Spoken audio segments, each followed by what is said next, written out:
ओम नमो भगवते वासुदेवाय नमः। ओम श्रीमन्नारायणाय नमः। श्री विष्णु पुराण पहला अंश। श्री सूत जी बोले, मैत्रेय जी ने नित्य कर्मों से निवृत्त हुए मुनिवर पराशर जी को प्रणाम कर एवं उनके चरण छूकर पूछा, हे गुरुदेव, मैंने आपसे ही संपूर्ण वेद, वेदांग और सकल धर्म शास्त्रों का क्रमशः अध्ययन किया है। हे मुनि श्रेष्ठ, आपकी कृपा से मेरे विपक्षी भी मेरे लिए यह नहीं कह सकेंगे कि मैंने संपूर्ण शास्त्रों के अभ्यास में परिश्रम नहीं किया।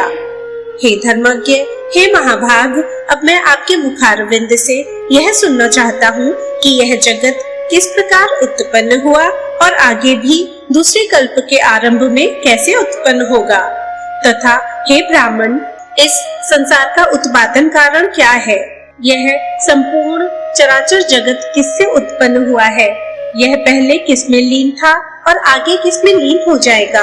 इसके अतिरिक्त आकाश आदि भूतों का परिमाण, समुद्र, पर्वत तथा देवता आदि की उत्पत्ति, पृथ्वी का अधिष्ठान और सूर्य आदि का परिमाण तथा उनका आधार, देवता आदि के वंश, मनु, मनवंतर, बार बार आने वाले चारों युगों में विभक्त कल्प और कल्पों के विभाग, प्रलय का स्वरूप, युगों के पृथक पृथक संपूर्ण धर्म, देवर्षि और राजर्षियों के चरित्र, श्री व्यास जी द्वारा रचित वैदिक शाखाओं की यथावत रचना तथा ब्राह्मण आदि वर्ण और ब्रह्मचर्य आदि आश्रमों के धर्म, ये सब हे महामुनि मैं आपसे सुनना चाहता हूँ। हे ब्राह्मण, आप अपना चित्त मेरी ओर कीजिए, जिससे हे महामुनि मैं आपकी कृपा से यह सब जान सकूं। श्री पराशर जी बोले, हे धर्मज्ञ मैत्रेय, मेरे पिताजी के पिता श्री वशिष्ठ जी ने जिसका वर्णन किया था, उस पूर्व प्रसंग का तुमने मुझे अच्छा स्मरण कराया। इसके लिए तुम धन्यवाद के पात्र हो। हे मैत्रेय, जब मैंने सुना कि पिताजी को विश्वामित्र की प्रेरणा से राक्षस ने खा लिया है, तो मुझको बड़ा भारी क्रोध हुआ। तब राक्षसों का ध्वंस करने के लिए मैंने यज्ञ करना आरंभ किया। उस यज्ञ में सैकड़ों राक्षस जलकर भस्म हो गए। इस प्रकार उन राक्षसों को सर्वथा नष्ट होते देख मेरे महाभाग पितामह वशिष्ठ जी मुझसे बोले, हे वत्स, अत्यंत क्रोध करना ठीक नहीं, अब इसे शांत करो। राक्षसों का कुछ भी अपराध नहीं है, तुम्हारे पिता के लिए तो ऐसा ही होना था। क्रोध तो मूर्खों को ही हुआ करता है, विचारवानों को भला कैसे हो सकता है? भला कौन किसी को मारता है? पुरुष स्वयं ही अपने किए का फल भोगता है। हे प्रियवर, यह क्रोध तो मनुष्य के अत्यंत कष्ट से संचित यश और तप का भी प्रबल नाशक है। हे तात, इस लोक और परलोक दोनों को बिगाड़ने वाले इस क्रोध का महर्षिगण सर्वदा त्याग करते हैं, इसलिए तू इसके वशीभूत मत हो। अब इन बेचारे निरपराध राक्षसों को दंड करने से कोई लाभ नहीं। अपने इस यज्ञ को समाप्त करो, साधुओं का धन तो सदा क्षमा ही है। महात्मा दादाजी के इस प्रकार समझाने पर उनकी बातों पर विचार करके मैंने वह यज्ञ समाप्त कर दिया। इससे मुनि श्रेष्ठ भगवान वशिष्ठ जी बहुत प्रसन्न हुए। उसी समय ब्रह्मा जी के पुत्र कुलसत्य जी वहां आए। हे मैत्रेय, पितामह वशिष्ठ जी ने उन्हें अर्घ्य दिया। तब महात्मा कुलसत्य जी आसन ग्रहण करके मुझसे बोले, वैर भाव रहने पर भी अपने बड़े बूढ़े वशिष्ठ जी के कहने से क्षमा स्वीकार की है, इसलिए तुम संपूर्ण शास्त्रों के ज्ञाता होंगे। हे महाभाग, अत्यंत क्रोधित होने पर भी तुमने मेरी संतान का सर्वथा नाश नहीं किया, अतः मैं तुम्हें एक और उत्तम वर देता हूँ। हे वत्स, तुम पुराण संहिता के वक्ता होंगे और देवताओं के यथार्थ स्वरूप को जानोगे तथा मेरे प्रसाद से तुम्हारी निर्मल बुद्धि भोग और मोक्ष उत्पन्न करने वाले कर्मों में निसंदेह हो जाएगी। कुलसत्य जी के इस तरह कहने के बाद मेरे पितामह भगवान वशिष्ठ जी बोले, कुलसत्य जी ने जो कुछ कहा है वह सभी सत्य होगा। हे मैत्रेय, इस प्रकार पूर्व काल में वशिष्ठ जी और कुलसत्य जी ने जो कुछ कहा था वह सब तुम्हारे प्रश्न से मुझे स्मरण हो आया है। अतः हे मैत्रेय, तुम्हारे पूछने से मैं उस संपूर्ण पुराण संहिता को तुम्हें सुनाता हूँ, तुम उसे भली प्रकार ध्यान देकर सुनो। यह जगत विष्णु से उत्पन्न हुआ है, उन्हीं में स्थित है, वे ही इसकी स्थिति और लय की करता है तथा यह जगत भी वे ही है।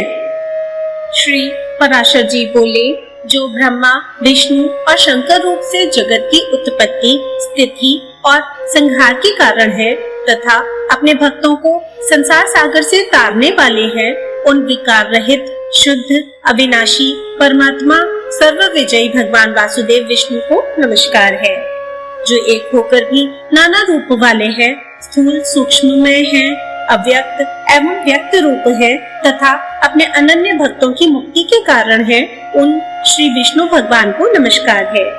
जो विष्णु रूप प्रभु विश्व की उत्पत्ति, स्थिति और संहार के मूल कारण है, उन परमात्मा विष्णु भगवान को नमस्कार है। जो विश्व के अधिष्ठान है, अति सूक्ष्म से भी सूक्ष्म है, सब प्राणियों में स्थित पुरुषोत्तम और अविनाशी है, जो वास्तव में अति निर्मल ज्ञान स्वरूप है, किंतु अज्ञानवश नाना पदार्थ रूप से प्रतीत होते हैं तथा जो काल स्वरूप से जगत की उत्पत्ति और स्थिति में समर्थ एवं उसका संहार करने वाले हैं, उन जगदीश्वर अजन्मा, अक्षय और अव्यय भगवान विष्णु को प्रणाम करके तुम्हें यह सारा प्रसंग क्रमशः सुनाता हूँ, जो दक्ष आदि मुनि श्रेष्ठों के पूछने पर पितामह भगवान ब्रह्मा जी ने उनसे कहा था।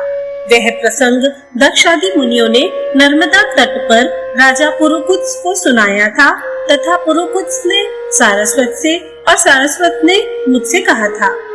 जो पर से भी पर, परम श्रेष्ठ अंतरात्मा में स्थित परमात्मा रूप, वर्ण, नाम और विशेषण आदि से रहित है, जिनमें जन्म, वृद्धि, परिणाम, क्षय और नाश इन 6 विकारों का सर्वदा अभाव है, जिनको सर्वदा केवल है इतना ही कह सकते हैं तथा जिनके लिए यह प्रसिद्ध है कि वे सर्वत्र हैं और उनमें समस्त विश्व बसा हुआ है, इसलिए ही विद्वान जिनको वासुदेव कहते हैं, वही नित्य, अजन्मा, अक्षय, अव्यय, एक रस और है गुणों के अभाव के कारण निर्मल परब्रह्म है।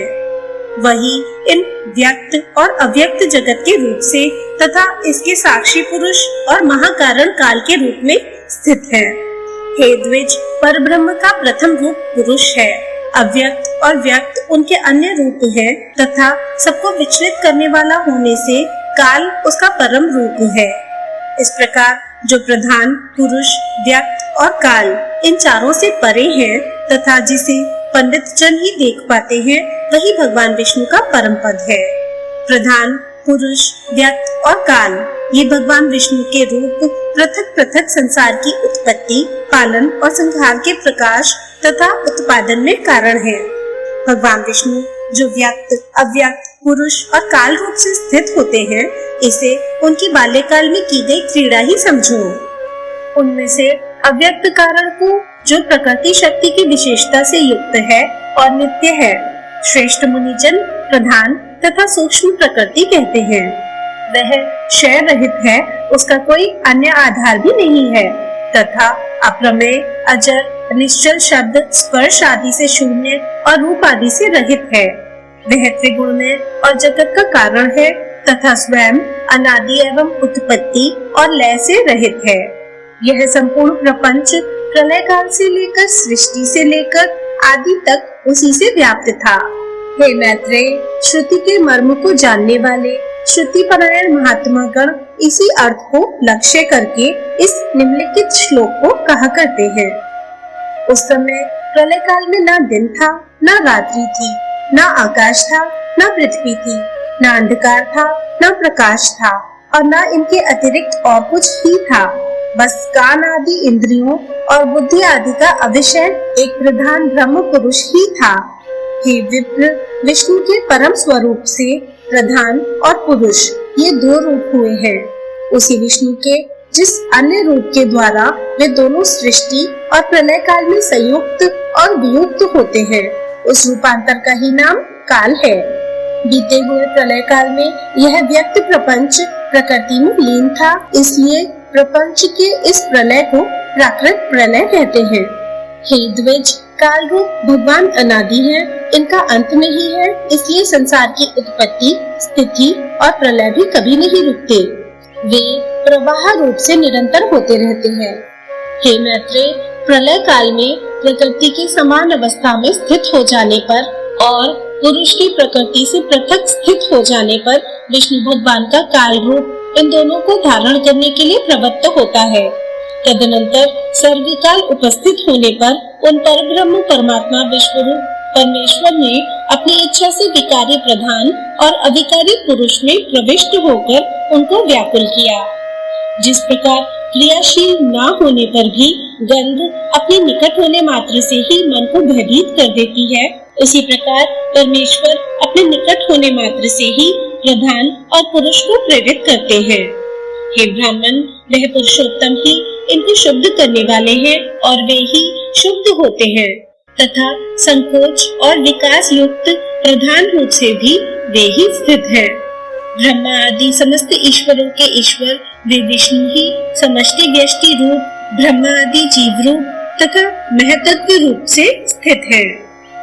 हे द्विज श्रेष्ठ, सर्ग काल के प्राप्त होने पर प्रधान जब विष्णु के क्षेत्रज्ञ रूप से स्थापित हुआ तो उससे महतत्व की उत्पत्ति हुई। उत्पन्न हुए महतत्व को प्रधान तत्व ने आवृत किया। महतत्व सत, रज और तम भेद से 3 प्रकार का है, किंतु जिस प्रकार बीज छिलके के संभाव से ढका रहता है, वैसे ही यह त्रिविध महतत्व प्रधान तत्व से सब ओर व्याप्त है।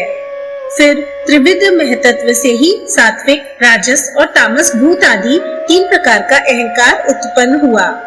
हे महामुने, वह त्रिगुणात्मक होने से भूत और इंद्रिया आदि का कारण है और प्रधान से जैसे महतत्व व्याप्त है, वैसे ही महतत्व से अहंकार व्याप्त है। भूत आदि नामक तामस अहंकार ने विकृत होकर शब्द तन्मात्रा और उससे आकाश की रचना की। उस भूत आदि तामस अहंकार ने आकाश को व्याप्त किया। फिर आकाश ने विकृत होकर स्पर्श तन्मात्रा को रचा। उस स्पर्श तन्मात्रा से वायु हुआ, उसका गुण स्पर्श माना गया है। आकाश ने वायु को आवृत किया है। फिर वायु ने विकृत होकर रूप तन्मात्रा की सृष्टि की। वायु से तेज उत्पन्न हुआ है, उसका गुण रूप कहा जाता है। वायु ने तेज को आवृत किया, फिर तेज ने भी विकृत होकर रस तन्मात्रा की रचना की। उस रस तन्मात्रा रूप से जल हुआ। जल को तेज ने आवृत किया। जल ने विकार को प्राप्त होकर गंध तन्मात्रा की सृष्टि की। उसे पृथ्वी उत्पन्न हुई है, जिसका गुण गंध माना जाता है। उन आकाश आदि भूतों में केवल उनके गुण शब्द आदि ही हैं, इसलिए वे गुण रूप ही कहे गए हैं। तन्मात्राओं में विशेष भाव नहीं है, इसलिए उनकी अविशेष संज्ञा है। वे अविशेष तन्मात्राएं शांत, घोर अथवा मूढ़ नहीं है, अर्थात उनका सुख दुख या मोह रूप से अनुभव नहीं हो सकता। इस प्रकार तामस अहंकार से यह भूत तन्मात्रा रूप सर्ग हुआ है। 10 इंद्रियां राजस अहंकार से और उनके अधिष्ठाता देवता सात्विक अहंकार से उत्पन्न हुए कहे जाते हैं। इस प्रकार इंद्रियों के अधिष्ठाता 10 देवता और 11वां मन सात्विक है।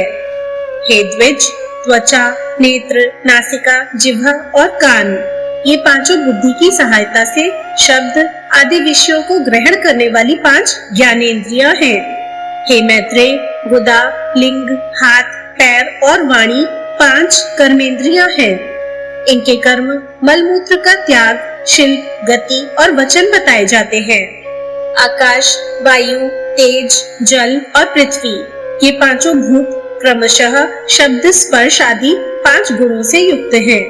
ये पांचों भूत शांत, घोर और मूढ़ हैं, अर्थात सुख दुख और मोह युक्त है, अतः ये विशेष कहलाते हैं। इन भूतों में पृथक पृथक नाना शक्तियां हैं, अतः वे परस्पर पूर्णता मिले बिना संसार की रचना नहीं कर सके। इसलिए एक दूसरे के आश्रय रहने वाले इन सभी विकारों ने पुरुष से अधिष्ठित होने के कारण परस्पर मिलकर सर्वथा एक होकर प्रधान तत्व के अनुग्रह से अंड की उत्पत्ति की। हे महाबुद्धि, जल के बुलबुले के समान क्रमशः भूतों से बढ़ा हुआ वह गोलाकार और जल पर स्थित महान अंड ब्रह्म रूप विष्णु का अति उत्तम प्राकृत आधार हुआ। उसमें वे अव्यक्त स्वरूप जगतपति विष्णु व्यक्त ब्रह्मा रूप से स्वयं ही विराजमान हुए।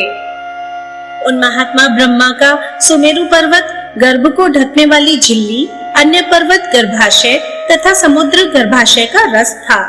हे विप्र, उस अंड में ही पर्वत और द्वीप आदि सहित समुद्र, ग्रहगण के सहित संपूर्ण लोक तथा देव, असुर और मनुष्य आदि विविध प्राणी वर्ग प्रकट हुए। वह अंड पहले की अपेक्षा 10 गुना अधिक जल, अग्नि, वायु, आकाश और तामस अहंकार से आवृत है तथा भूत आदि महतत्व से घिरा हुआ है, और इन सबके सहित वह महतत्व भी अव्यक्त प्रधान से आवृत है। इस प्रकार जैसे नारियल के फल का भीतरी बीज बाहर से कितने ही छिलकों से ढका रहता है, वैसे ही यह अंड इन 7 प्राकृत आवरणों से घिरा हुआ है। उसमें स्थित हुए स्वयं विश्वेश्वर भगवान विष्णु ब्रह्मा होकर इस संसार की रचना में प्रवृत्त होते हैं तथा रचना हो जाने पर भगवान विष्णु उसका कल्पांत तक पालन करते हैं। हे मैत्रेय, फिर कल्प का अंत होने पर अति भयंकर रुद्र रूप धारण कर वे जनार्दन विष्णु ही समस्त भूतों का भक्षण कर लेते हैं। इस प्रकार समस्त भूतों का भक्षण कर संसार को जलमय करके वे परमेश्वर शेष शैया पर शयन करते हैं। जगने पर ब्रह्मा रूप होकर वे फिर जगत की रचना करते हैं। वह एक ही भगवान जनार्दन जगत की सृष्टि, स्थिति और संहार के लिए ब्रह्मा, विष्णु और शिव इन 3 संज्ञाओं को धारण करते हैं। वे प्रभु विष्णु ब्रह्मा होकर अपनी ही सृष्टि करते हैं, पालक विष्णु होकर अपना ही पालन करते हैं और अंत में स्वयं ही संहारक शिव होकर अपना ही संहार करते हैं। पृथ्वी, जल, तेज, वायु और आकाश तथा समस्त इंद्रियां और अंतकरण आदि जितना जगत है सब पुरुष रूप है, और क्योंकि वह अव्यय विष्णु ही विश्व रूप और सब भूतों के अंतरात्मा है, इसलिए ब्रह्मा आदि प्राणियों में स्थित सर्ग आदि भी उन्हीं के उपकारक हैं। अर्थात जिस प्रकार ऋत्विजों द्वारा किया हुआ हवन यजमान का उपकारक होता है, उसी तरह परमात्मा के रचे हुए समस्त प्राणियों द्वारा होने वाली सृष्टि भी उन्हीं की उपकारक है।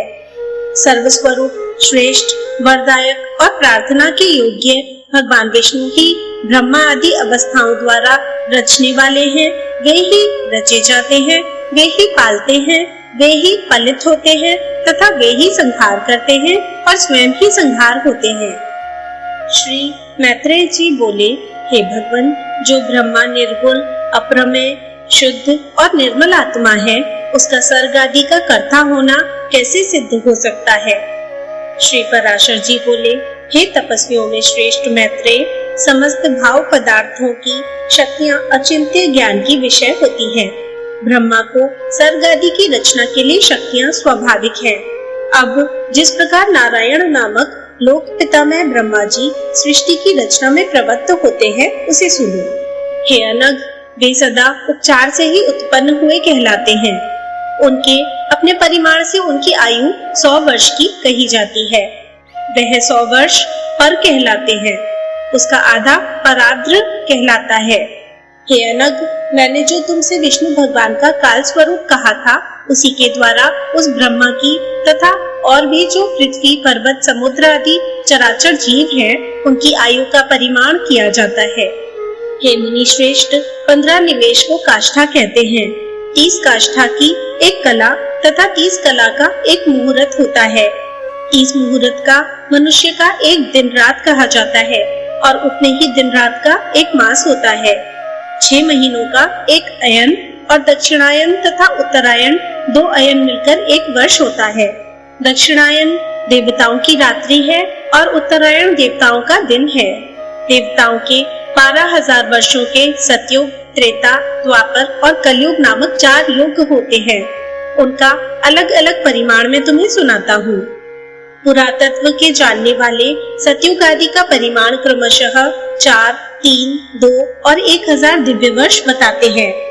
प्रत्येक युग के पूर्व उतने ही 100 वर्ष की संध्या बताई जाती है और युग के पीछे उतने ही परिमाण वाले संध्यांश होते हैं। हे मुनि श्रेष्ठ, इन संध्या और संध्यांशों के बीच का जितना काल होता है, उसे ही सतयुग आदि नाम वाले युग जानना चाहिए।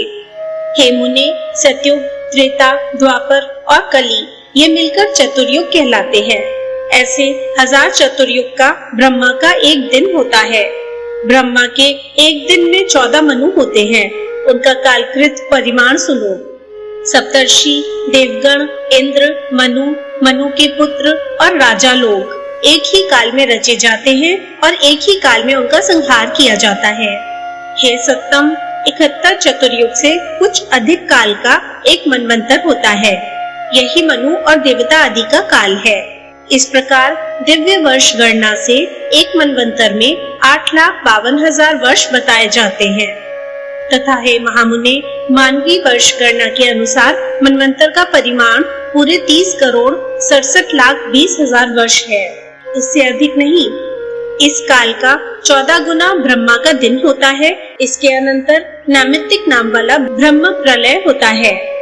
उस समय पृथ्वी लोक, अंतरिक्ष लोक और स्वर्ग लोक तीनों जलने लगते हैं और महर लोक में रहने वाले सिद्धगण अति संतप्त होकर जनलोक को चले जाते हैं। इस प्रकार त्रिलोकी के जलमय हो जाने पर जनलोकवासी योगियों द्वारा ध्यान किए जाते हुए ब्रह्मा जी त्रिलोकी के ग्रास से तृप्त होकर दिन के बराबर ही परिमाण वाली उस रात्रि में शेष शैया पर शयन करते हैं और उसके बीत जाने पर पुनः संसार की सृष्टि करते हैं।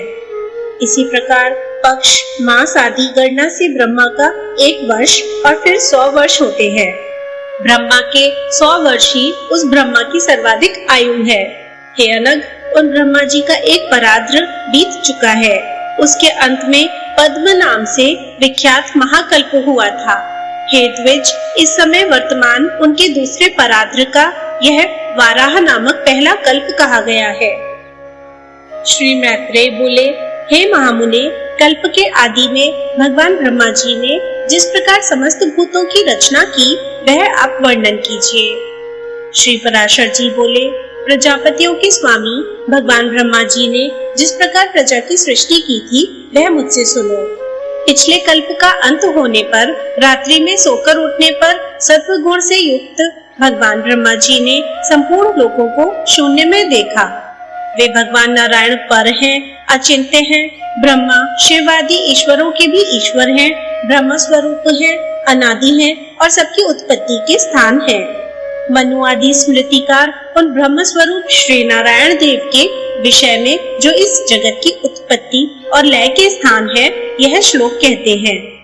नर अर्थात पुरुष से उत्पन्न होने के कारण जल को नार कहते हैं।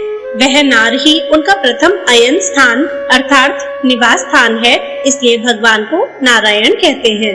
संपूर्ण जगत जलमय हो रहा था, इसलिए प्रजापति ब्रह्मा जी ने अनुमान से पृथ्वी को जल के भीतर जान उसे बाहर निकालने की इच्छा से एक दूसरा शरीर धारण किया। उन्होंने पूर्व कल्पों के आदि में जैसे मत्स्य, कूर्म आदि रूप धारण किए थे, वैसे ही इस वाराह कल्प के आरंभ में वाराह शरीर धारण किया और संपूर्ण जगत की स्थिति में तत्पर हो सबके अंतरात्मा और अविचल रूप वे परमात्मा ब्रह्मा जी जो पृथ्वी को धारण करने वाले और अपने ही आश्रय से स्थित हैं, जल में प्रविष्ट हुए। तब उन्हें पाताल लोक में आए देख पृथ्वी देवी अति भक्ति विनम्र हो उनकी स्तुति करने लगी। पृथ्वी बोली, हे शंख चक्र गदा पद्म धारण करने वाले कमल नयन भगवान, आपको नमस्कार है। आज आप इस पाताल तल से मेरा उद्धार कीजिए। पूर्व काल में आप ही से मैं उत्पन्न हुई थी। हे जनार्दन, पहले भी आप ही ने मेरा उद्धार किया था और हे प्रभु, मेरे तथा आकाश आदि अन्य सब भूतों के भी आप ही उपादान कारण हैं। हे परमात्मा स्वरूप, आपको नमस्कार है। हे पुरुषोत्तम, आपको नमस्कार है। हे काल स्वरूप, आपको बारंबार नमस्कार है। हे प्रभु, जगत की सृष्टि आदि के लिए ब्रह्मा, विष्णु और रुद्र रूप धारण करने वाले आप ही संपूर्ण भूतों की उत्पत्ति, पालन और नाश करने वाले हैं और जगत के जलमय हो जाने पर हे गोविंद, सबको भक्षण कर अंत में आप ही मनीषी जनों द्वारा चिंतित होते हुए जल में शयन करते हैं। हे प्रभु, आपका जो पर तत्व है उसे तो कोई भी नहीं जानता, अतः आपका जो रूप अवतारों में प्रकट होता है उसी की देवगण पूजा करते हैं। आपकी ही आराधना करके मुमुक्षुजन मुक्त होते हैं। भला वासुदेव की आराधना किए बिना कौन मोक्ष प्राप्त कर सकता है? मन से जो कुछ संकल्प किया जाता है, नेत्रादि इंद्रियों से जो कुछ ग्रहण करने योग्य है, बुद्धि द्वारा जो कुछ विचार करने योग्य है, वह सब आप ही का रूप है। हे प्रभु, मैं आप ही का रूप हूँ, आप ही के आश्रित हूँ और आप ही के द्वारा रची गई हूँ तथा आप ही की शरण में हूँ। इसलिए लोक में मुझे माधवी भी कहते हैं। हे संपूर्ण ज्ञान में, हे स्थूल में, हे अव्यय, आपकी जय हो। हे अनंत, हे अव्यक्त, हे व्यक्तमय प्रभु, आपकी जय हो। हे परापर स्वरूप, हे विश्वात्मन, हे यज्ञपते, हे अनघ, आपकी जय हो। हे प्रभु, आप ही यज्ञ हैं, आप ही वष्टकार हैं और आप ही ओंकार हैं। हे हरे, आप ही वेद, वेदांग और यज्ञ पुरुष हैं तथा सूर्य आदि ग्रह, तारे, नक्षत्र और संपूर्ण जगत भी आप ही हैं। हे पुरुषोत्तम, हे परमेश्वर, मूर्त, अमूर्त, दृश्य, अदृश्य तथा जो कुछ मैंने कहा है और जो कुछ नहीं कहा, वह सब आप ही हैं। अतः आपको नमस्कार है, बारंबार नमस्कार है। श्री पराशर जी बोले, पृथ्वी द्वारा इस प्रकार स्तुति किए जाने पर भगवान धरणीधर ने घर घर शब्द से गर्जना की। फिर विकसित कमल के समान नेत्रों वाले उन महावाराह ने अपनी दाढ़ों से पृथ्वी को उठा लिया और वे विशालकाय भगवान रसातल से बाहर निकले।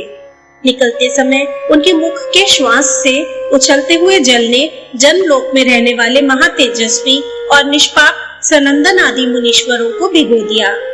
जल बड़ा शब्द करता हुआ उनके खुरों से विदीर्ण हुए रसातल में नीचे की ओर जाने लगा और जनलोक में रहने वाले सिद्धगण उनके श्वास वायु से विक्षिप्त होकर इधर उधर भागने लगे।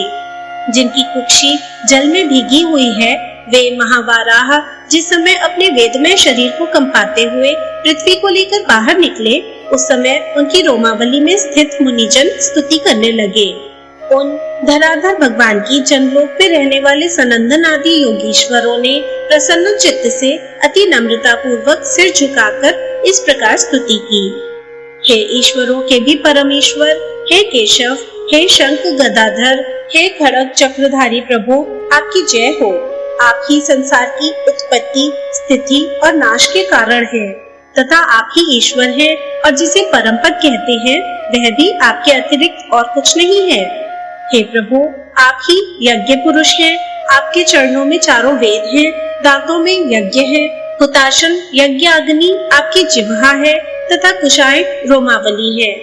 हे महात्मन, रात और दिन आपके नेत्र हैं तथा सबका आधारभूत पर ब्रह्म आपका सिर है। हे देव, वैष्णवादी समस्त सूक्त आपके स्कंद के रोम गुच्छ है और समग्र हवि आपके प्राण है। हे देव, इष्ट और पूर्त धर्म आपके कान है। हे नित्य स्वरूप भगवान, प्रसन्न होइए।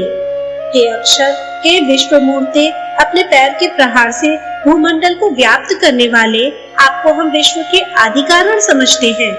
आप संपूर्ण चराचर जगत के परमेश्वर और नाथ हैं, अतः प्रसन्न होइए। हे नाथ, आपकी दाढ़ों पर रखा हुआ यह संपूर्ण भूमंडल ऐसा प्रतीत होता है मानो कमलवन को रौंदते हुए गजराज के दांतों से कोई कीचड़ में सना हुआ कमल का पत्ता लगा हो।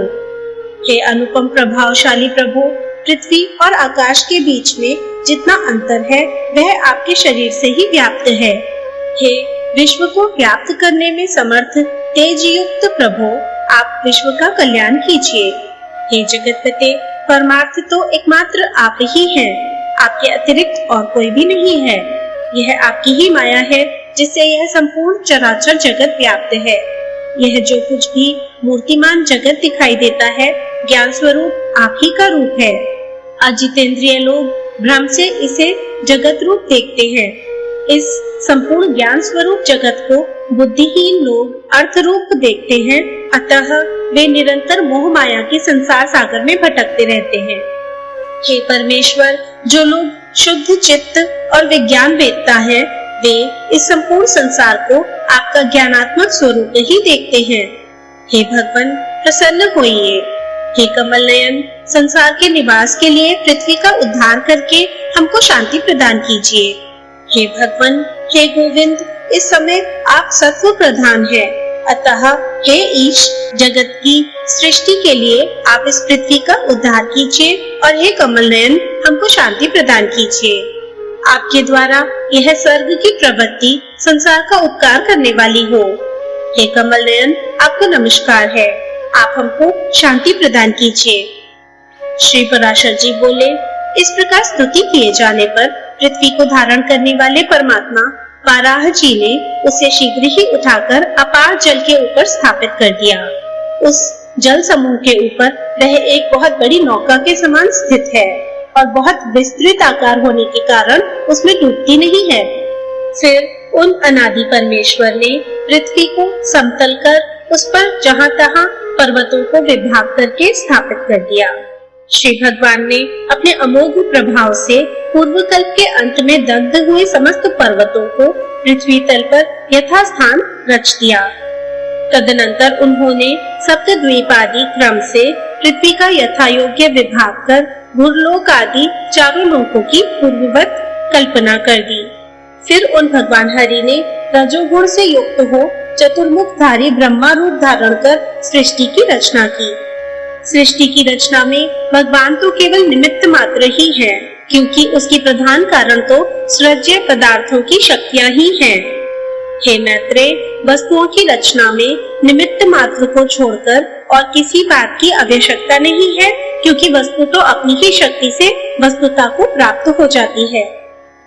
श्री मैत्रेय जी बोले, हे द्विजराज, सर्ग के आदि में भगवान ब्रह्मा जी ने पृथ्वी, आकाश और जल आदि में रहने वाले देव, ऋषि, पितृगण, दानव, मनुष्य, तिर्यक और वृक्ष आदि को जिस प्रकार रचा तथा जैसे गुण, स्वभाव और रूप वाले जगत की रचना की, वह सब आप मुझसे कहिए। श्री पराशर जी बोले, हे मैत्रेय, भगवान विभु ने जिस प्रकार इस सर्ग की रचना की, वह मैं तुमसे कहता हूँ, सावधान होकर सुनो। सर्ग के आदि में ब्रह्मा जी के पूर्ववत सृष्टि का चिंतन करने पर पहले अबुद्धि पूर्वक तमोगुणी सृष्टि का आविर्भाव हुआ। उस महात्मा से प्रथम तम, मोह, महामोह, क्रोध और अभिनिवेश नामक 5 प्रकार की अविद्या उत्पन्न हुई। उसके ध्यान करने पर ज्ञान शून्य, बाहर भीतर से तमोमय और जड़ नग आदि अर्थात वृक्ष, गुल्मलता, तृण रूप 5 प्रकार का सर्ग हुआ। वाराह जी द्वारा सर्वप्रथम स्थापित होने के कारण नग आदि को मुख्य कहा जाता है, इसलिए यह सर्ग भी मुख्य सर्ग कहलाता है। उस सृष्टि को पुरुषार्थ की असाधिका देखकर उन्होंने फिर अन्य सर्ग के लिए ध्यान किया तो तिर्यक स्रोत सृष्टि उत्पन्न हुई। यह सर्ग वायु के समान तिरछा चलने वाला है, इसलिए तिर्यक स्रोत कहलाता है। ये पशु पक्षी आदि नाम से प्रसिद्ध है और प्रायः तमो में अज्ञानी, विवेक रहित अनुचित मार्ग को अपनाने वाले और विपरीत ज्ञान को ही वास्तविक ज्ञान मानने वाले होते हैं। वे सब अहंकारी, अभिमानी, 28 बधों से युक्त आंतरिक सुख आदि को ही पूर्णता समझने वाले और परस्पर एक दूसरे की प्रवृत्ति को ना जानने वाले होते हैं। उस सर्ग को भी पुरुषार्थ का असाधक समझ पुनः चिंतन करने पर एक और सर्ग हुआ। वह उधर्व स्त्रोत नामक तीसरा सात्विक सर्ग ऊपर के लोकों में रहने लगा। उस उधर्व स्त्रोत सृष्टि में उत्पन्न हुए प्राणी विषय सुख के प्रेमी, बाहरी और आंतरिक दृष्टि संपन्न तथा बाहरी और आंतरिक ज्ञान युक्त थे। यह तीसरा देव सर्ग कहलाता है। इस सर्ग के प्रादुर्भूत होने से संतुष्ट चित्त ब्रह्मा जी को अति प्रसन्नता हुई। फिर इन तीनों प्रकार की सृष्टियों में उत्पन्न हुए प्राणियों को पुरुषार्थ का असाधक जान उन्होंने एक और उत्तम साधक सर्ग के लिए चिंतन किया। उन सत्य संकल्प ब्रह्मा जी के इस प्रकार चिंतन करने पर प्रकृति से पुरुषार्थ का साधक अर्वाक स्त्रोत नामक सर्ग प्रकट हुआ। इस सर्ग के प्राणी नीचे पृथ्वी पर रहते हैं, इसलिए वे अर्वाक स्त्रोत कहलाते हैं। उनमें सत्व, रज और तम तीनों ही की अधिकता होती है, इसलिए वे दुख बहुल, अत्यंत क्रियाशील एवं बाहरी आंतरिक ज्ञान से युक्त और साधक हैं। इस सर्ग के प्राणी मनुष्य हैं। हे मुनि श्रेष्ठ, इस प्रकार अब तक तुमसे 6 सर्ग कहे। उनमें महतत्व को ब्रह्मा का पहला सर्ग जानना चाहिए। दूसरा सर्ग तन्मात्राओं का है, जिसे भूत सर्ग भी कहते हैं, और तीसरा वैकारिक सर्ग है, जो इंद्रिय संबंधी कहलाता है। इस प्रकार बुद्धि पूर्वक उत्पन्न हुआ यह प्राकृत सर्ग हुआ। चौथा मुख्य सर्ग है। पर्वत वृक्ष आदि ही मुख्य सर्ग के अंतर्गत है। पांचवा तिर्यक योनि है। फिर छठा सर्ग उधर्व स्त्रोत का है, जो देव सर्ग कहलाता है। उसके पश्चात सातवां सर्ग अर्वाक स्त्रोत है, यह मनुष्य सर्ग है। आठवां अनुग्रह सर्ग है, वह सात्विक और तामसिक है। ये 5 विकारी सर्ग हैं और पहले 3 प्राकृत सर्ग कहलाते हैं। नवा कौमार सर्ग है, जो प्राकृत और विकारी भी है। इस प्रकार सृष्टि रचना में प्रवृत्त हुए जगदीश्वर प्रजापति के प्राकृत और विकारी नामक ये जगत के मूलभूत 9 सर्ग तुम्हें सुनाए। अब और क्या सुनना चाहते हो? श्री मैत्रेय जी बोले, हे मुने, आपने इन देवादि सर्गों का संक्षेप में वर्णन किया। अब हे मुनि श्रेष्ठ, मैं इन्हें विस्तार पूर्वक सुनना चाहता हूँ। श्री पराशर जी बोले, हे मैत्रेय, संपूर्ण प्रजा अपने पूर्व शुभाशुभ कर्मों से युक्त है, अतः प्रलय काल में सबका लय होने पर भी वह उनके संस्कारों से मुक्त नहीं होती। हे ब्राह्मण, ब्रह्मा जी के सृष्टि कर्म में प्रवृत्त होने पर देवताओं से लेकर स्थावर तक 4 प्रकार की सृष्टि हुई। वह केवल मनोमय थी। फिर देवता, असुर, पितृगण और मनुष्य, इन चारों की तथा जल की सृष्टि करने की इच्छा से उन्होंने अपने शरीर का उपयोग किया। सृष्टि रचना की कामना से प्रजापति के युक्त चित्त होने पर तमोगुण की वृद्धि हुई, अतः सबसे पहले उनकी जंघा से असुर उत्पन्न हुए। तब हे मैत्रेय, उन्होंने उस तमोमय शरीर को छोड़ दिया। वह छोड़ा हुआ तमोमय शरीर ही रात्रि हुआ। फिर अन्य देह में स्थित होने पर सृष्टि की कामना वाले उन प्रजापति को अति प्रसन्नता हुई और हे द्विज, उनके मुख से सत्व प्रधान देवगण उत्पन्न हुए। तदनंतर उस शरीर को भी उन्होंने त्याग दिया। वह त्यागा हुआ शरीर ही सत्व स्वरूप दिन हुआ। इसलिए रात्रि में असुर बलवान होते हैं और दिन में देवगणों का बल विशेष होता है। फिर उन्होंने आंशिक सत्व में अन्य शरीर ग्रहण किया और अपने आप को पितृवत मानते हुए अपने पार्श्व भाग से पितृगण की रचना की। पितृगण की रचना कर उन्होंने उस शरीर को भी छोड़ दिया। वह त्यागा हुआ शरीर ही दिन और रात्रि के बीच में स्थित संध्या हुई। तत्पश्चात उन्होंने आंशिक रजो में अन्य शरीर धारण किया। हे द्विज श्रेष्ठ, उससे रज प्रधान मनुष्य उत्पन्न हुए। फिर शीघ्र ही प्रजापति ने उस शरीर को भी त्याग दिया। वही ज्योत्सना हुआ, जिसे पूर्व संध्या अर्थात प्रातःकाल कहते हैं। इसलिए हे मैत्रेय, प्रातःकाल होने पर मनुष्य और सायंकाल के समय पितर बलवान होते हैं। इस प्रकार रात्रि, दिन, प्रातःकाल और सायंकाल, ये चारों प्रभु ब्रह्मा जी के ही शरीर हैं और तीनों गुणों के आश्रय हैं। फिर ब्रह्मा जी ने एक और रजोमय शरीर धारण किया। उसके द्वारा ब्रह्मा जी से शुद्धा उत्पन्न हुई और शुद्धा से काम की उत्पत्ति हुई। तब भगवान प्रजापति ने अंधकार में स्थित होकर शुद्धाग्रस्त सृष्टि की रचना की। उसमें बड़े कुरूप और दाढ़ी मूंछ वाले व्यक्ति उत्पन्न हुए। वे स्वयं ब्रह्मा जी की ओर उन्हें भक्षण करने के लिए दौड़े। उनमें से जिन्होंने यह कहा कि ऐसा मत करो, इनकी रक्षा करो, वे राक्षस कहलाए, और जिन्होंने कहा हम खाएंगे, वे खाने की वासना वाले होने से यक्ष कहे गए। उनकी इस अनिष्ट प्रवृत्ति को देखकर ब्रह्मा जी के केश सिर से गिर गए और फिर पुनः उनके मस्तक पर आरूढ़ हुए। इस प्रकार ऊपर चढ़ने के कारण वे सर्प कहलाए और नीचे गिरने के कारण अहि कहे गए।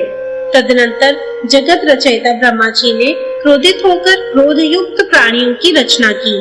वे कालापन लिए हुए पीले वर्ण के अति उग्र स्वभाव वाले तथा मांसाहारी हुए। फिर गान करते समय उनके शरीर से तुरंत ही गंधर्व उत्पन्न हुए। हे द्विज, वे वाणी का उच्चारण करते अर्थात बोलते हुए उत्पन्न हुए थे, इसलिए गंधर्व कहलाए। इन सब की रचना करके भगवान ब्रह्मा जी ने पक्षियों को उनके पूर्व कर्मों से प्रेरित होकर स्वच्छंदता पूर्वक अपनी आयु से रचा। तदनंतर अपने वक्ष स्थल से भेड़, मुख से बकरी, उदर और पार्श्व भाग से गौ, पैरों से घोड़े, हाथी, गधे, वन गाय, मृग, ऊंट, खच्चर आदि पशुओं की रचना की। उनके रोमों से फल मूल रूप औषधियां उत्पन्न हुई। हे द्विजोत्तम, कल्प के आरंभ में ही ब्रह्मा जी ने पशु और औषधि आदि की रचना करके फिर त्रेता युग के आरंभ में उन्हें यज्ञ आदि कर्मों में सम्मिलित किया।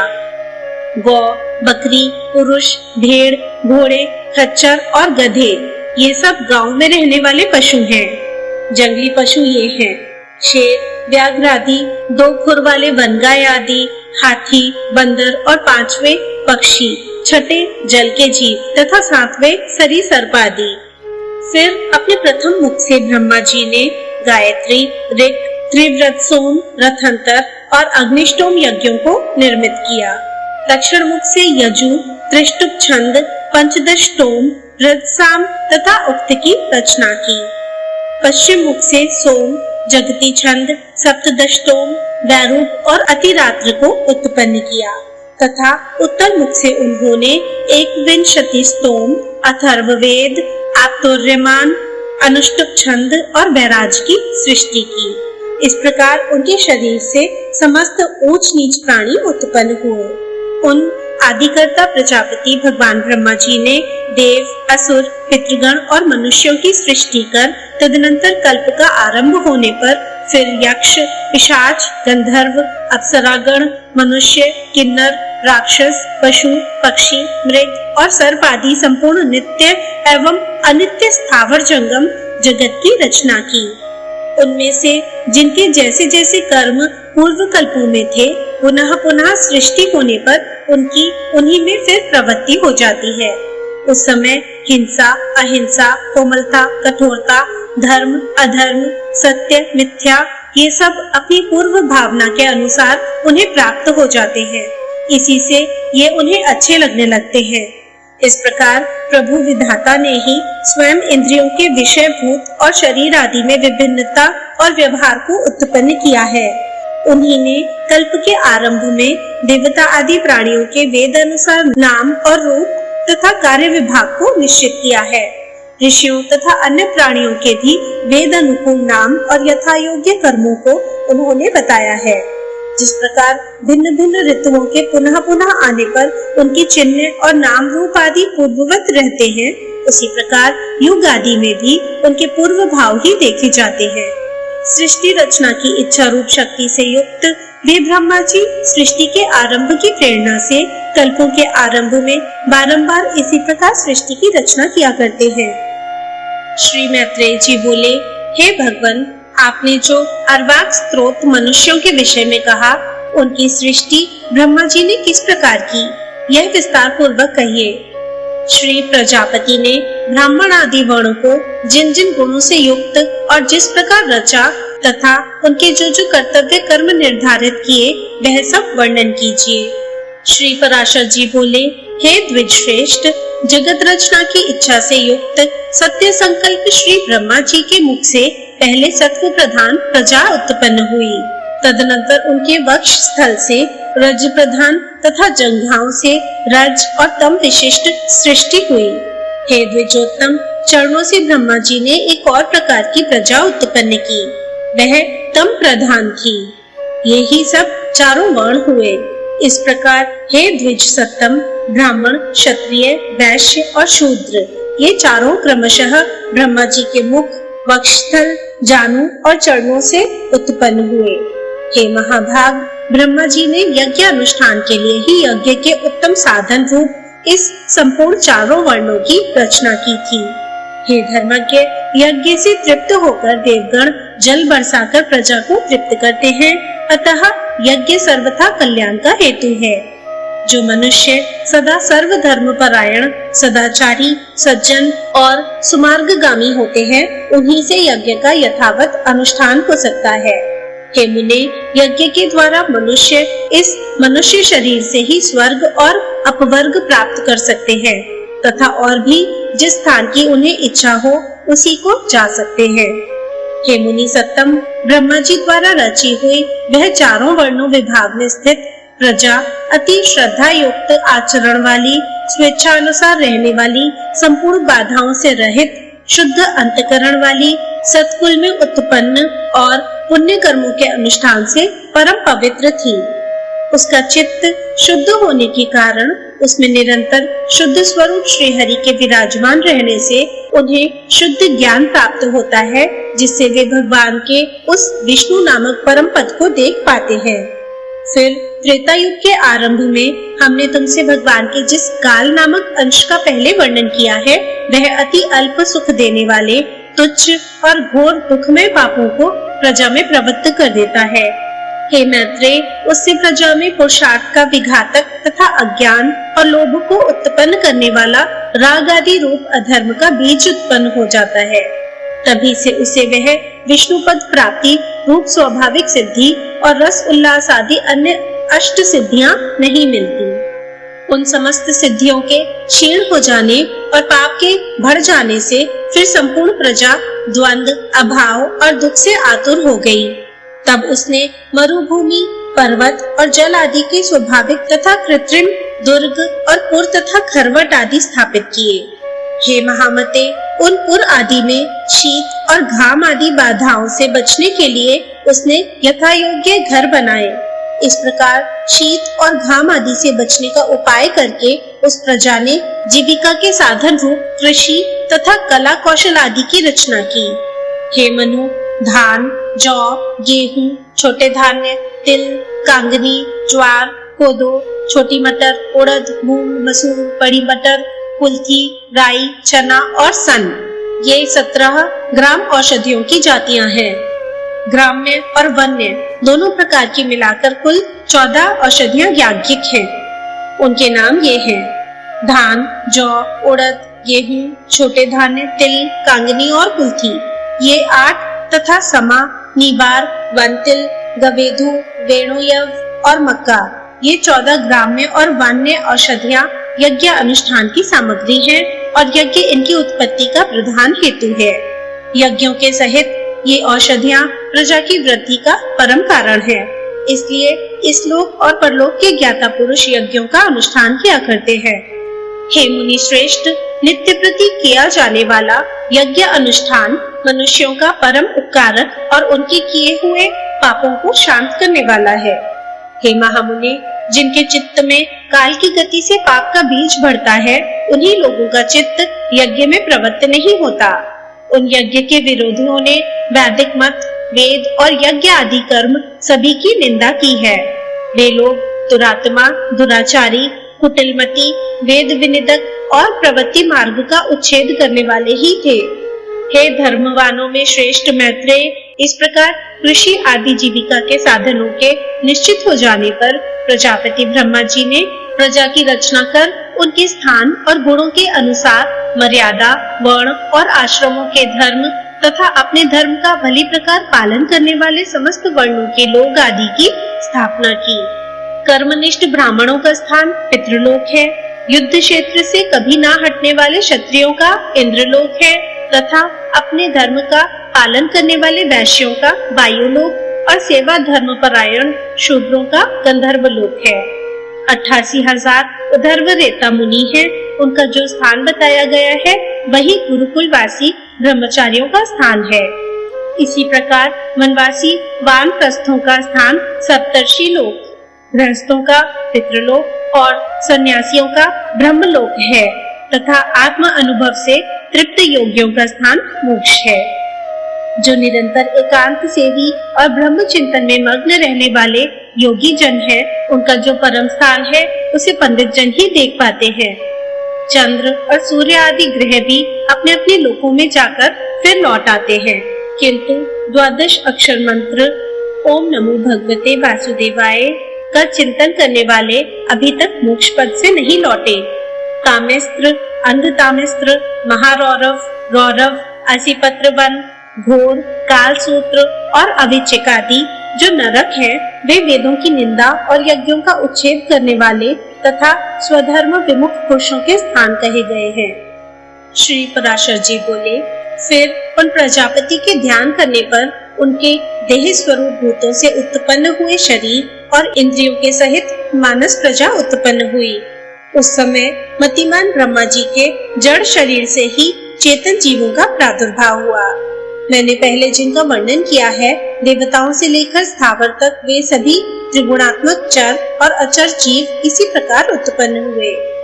जब महाबुद्धिमान प्रजापति की वह प्रजा पुत्र पौत्रादि क्रम से और ना बढ़ी, तब उन्होंने भृगु, पुलस्त्य, पुलह, क्रतु, अंगिरा, मरीचि, दक्ष, अत्रि और वशिष्ठ इन अपने ही जैसे अन्य मानस पुत्रों की सृष्टि की। पुराणों में ये 9 ब्रह्मा माने गए हैं। फिर ख्याति, भूति, संभूति, क्षमा, प्रीति, सन्निति, ऊर्जा, अनसुया तथा प्रसूति इन 9 कन्याओं को उत्पन्न कर उन्हें उन महात्माओं को तुम इनकी पत्नी हो ऐसा कहकर सौंप दिया। ब्रह्मा जी ने पहले जिन सनंदन आदि को उत्पन्न किया था, वे निरपेक्ष होने के कारण संतान और संसार आदि में प्रवृत्त नहीं हुए। वे सभी ज्ञान संपन्न, विरक्त और मत्सर आदि दोषों से रहित थे। उन महात्माओं को संसार रचना से ब्रह्मा जी को त्रिलोकी को भस्म कर देने वाला महान क्रोध उत्पन्न हुआ। हे मुने, उन ब्रह्मा जी के क्रोध के कारण संपूर्ण त्रिलोकी ज्वालामालाओं से अत्यंत देदीप्यमान हो गई। उस समय उनकी टेढ़ी भ्रुकुटी और क्रोध संतप्त ललाट से दोपहर के सूर्य के समान प्रकाशमान रुद्र की उत्पत्ति हुई। उसका अति प्रचंड शरीर आधा नर और आधा नारी रूप था। तब ब्रह्मा जी अपने शरीर का विभाग कर ऐसा कहकर अंतर्ध्यान हो गए। ऐसा कहे जाने पर उस रुद्र ने अपने शरीरस्थ स्त्री और पुरुष दोनों भागों को अलग अलग कर दिया और फिर पुरुष भाग को 11 भागों में विभक्त किया तथा स्त्री भाग को भी सौम्य, क्रूर, शांत, अशांत और श्याम, गौर आदि कई रूपों में विभक्त कर दिया। तदनंतर हे द्विज, अपने से उत्पन्न अपने ही स्वरूप स्वयंभुव को ब्रह्मा जी ने प्रजा पालन के लिए प्रथम मनु बनाया। उन स्वयंभुव मनु ने अपने ही साथ उत्पन्न हुए तप के कारण निष्पाप शत्रुपा नाम की स्त्री को अपनी पत्नी रूप से ग्रहण किया। हे धर्मज्ञ, उन स्वयंभुव मनु ने शत्रुपा देवी से प्रियव्रत और उत्थानपाद नाम के 2 पुत्र तथा उदार रूप और गुणों से संपन्न प्रसूति और आकुति नाम की 2 कन्याएं उत्पन्न की। उनमें से प्रसूति को दक्ष के साथ तथा आकुति को रुचि प्रजापति के साथ विवाह दिया। हे महाभाग, रुचि प्रजापति ने उसे ग्रहण कर लिया। तब उन दंपति के यज्ञ और दक्षिणा ये जुड़वा संतान उत्पन्न हुई। यज्ञ के दक्षिणा से 12 पुत्र हुए, जो स्वयंभुव मनवंतर में याम नाम के देवता कहलाए, तथा दक्ष ने प्रसूति से 24 कन्याएं उत्पन्न की। मुझसे उनके शुभ नाम सुनो।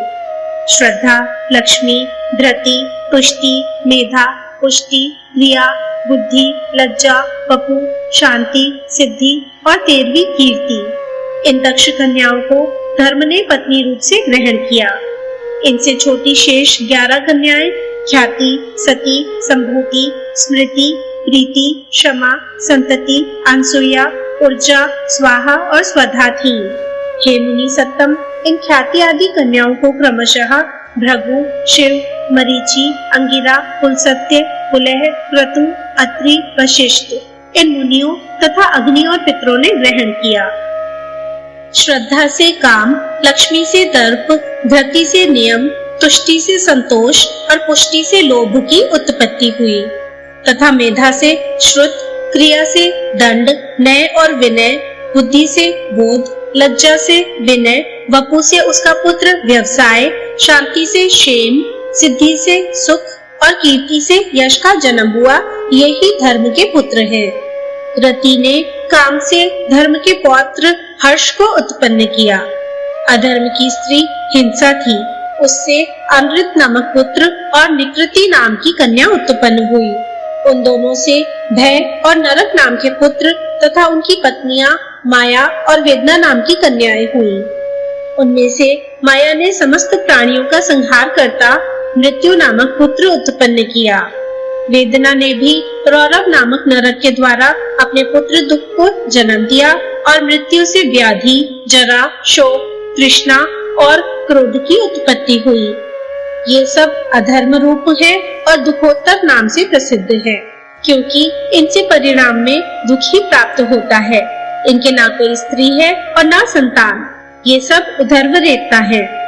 हे मुनि कुमार, ये भगवान विष्णु के बड़े भयंकर रूप हैं और ये ही संसार के नित्य प्रलय के कारण होते हैं। हे महाभाग, दक्ष, मरीचि, अत्रि और भृगु आदि प्रजापति गण इस जगत के नित्य सर्ग के कारण हैं, तथा मनु और मनु के पराक्रमी सन्मार्ग परायण और शूरवीर पुत्र राजागण इस संसार की नित्य स्थिति के कारण है। श्री मैत्रेय जी बोले, हे ब्राह्मण, आपने जो नित्य स्थिति, नित्य सर्ग और नित्य प्रलय का उल्लेख किया, सो कृपा करके मुझसे इनका स्वरूप वर्णन कीजिए। श्री पराशर जी बोले, जिनकी गति कहीं नहीं रुकती, वे अचिंत्य आत्मा सर्वव्यापक भगवान मधुसूदन निरंतर इन मनु आदि रूपों से संसार की उत्पत्ति, स्थिति और नाश करते रहते हैं।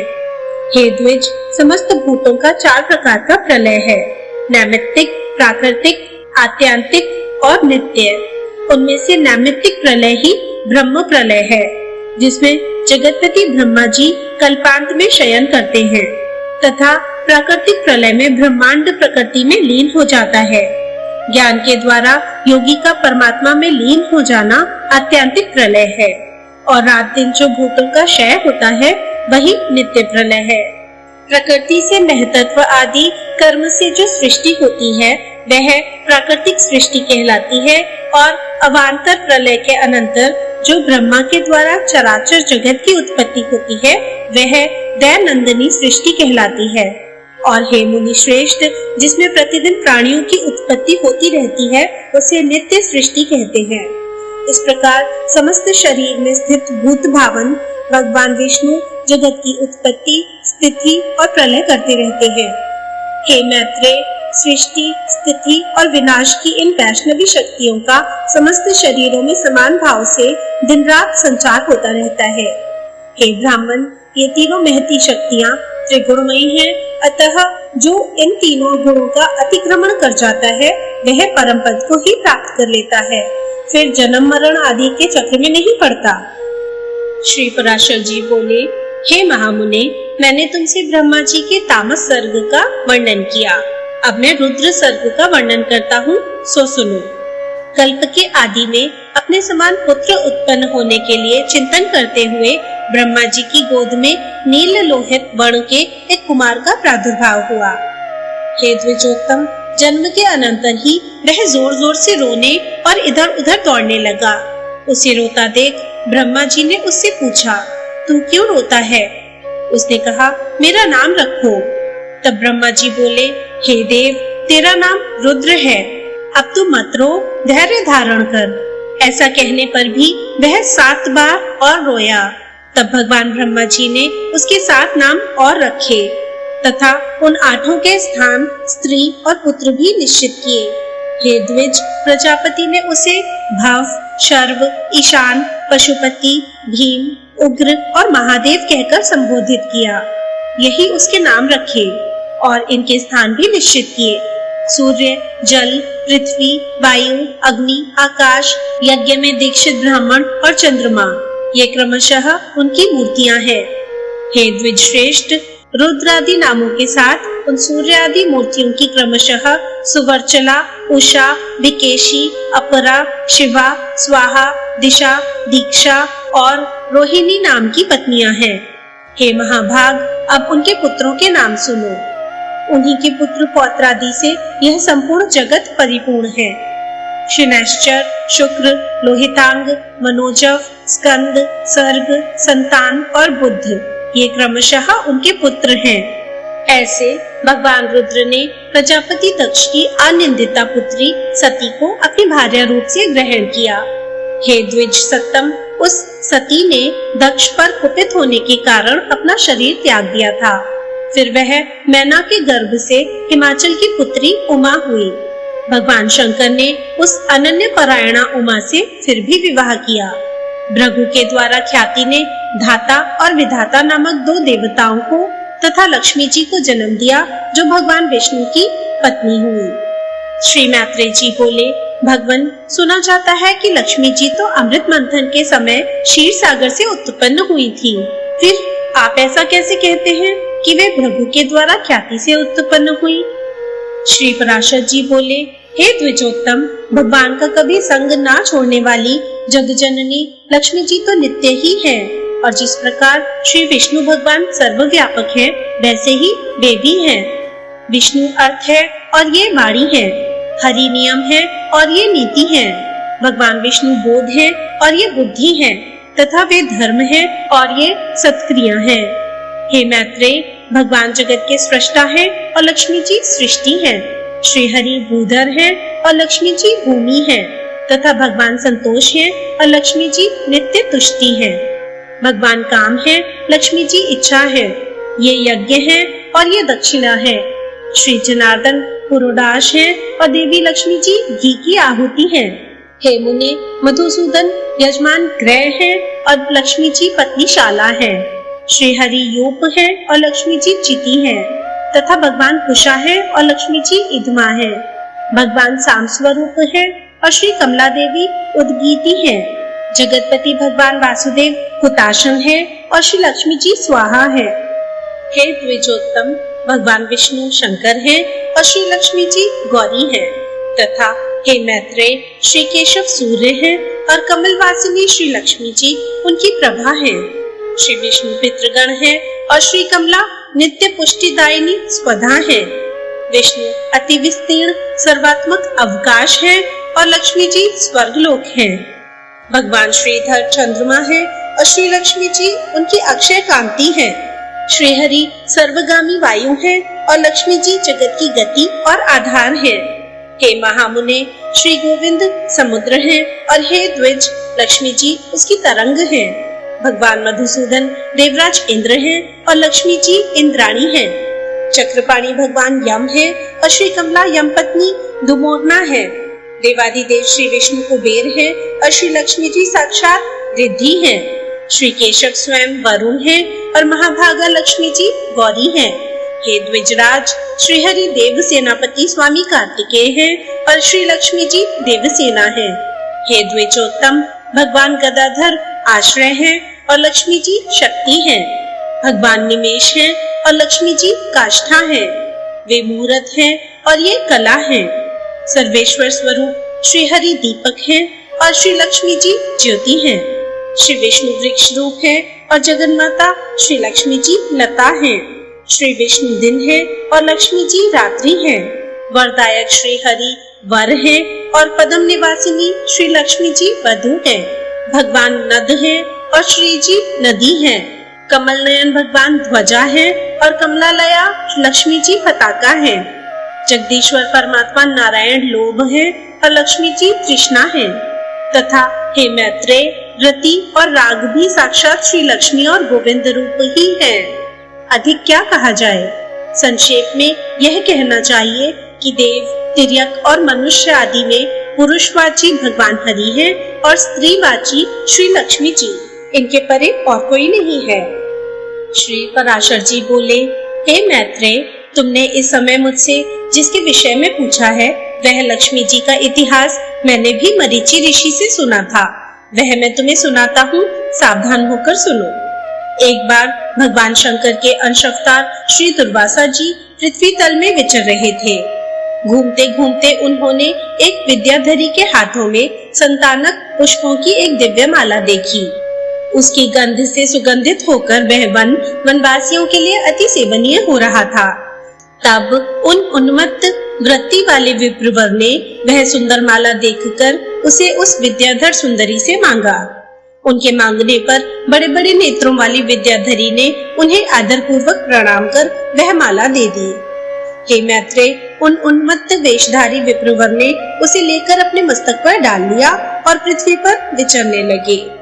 इसी समय उन्होंने उन्मत्त ऐरावत पर चढ़कर देवताओं के साथ आते हुए शचीपति इंद्र को देखा।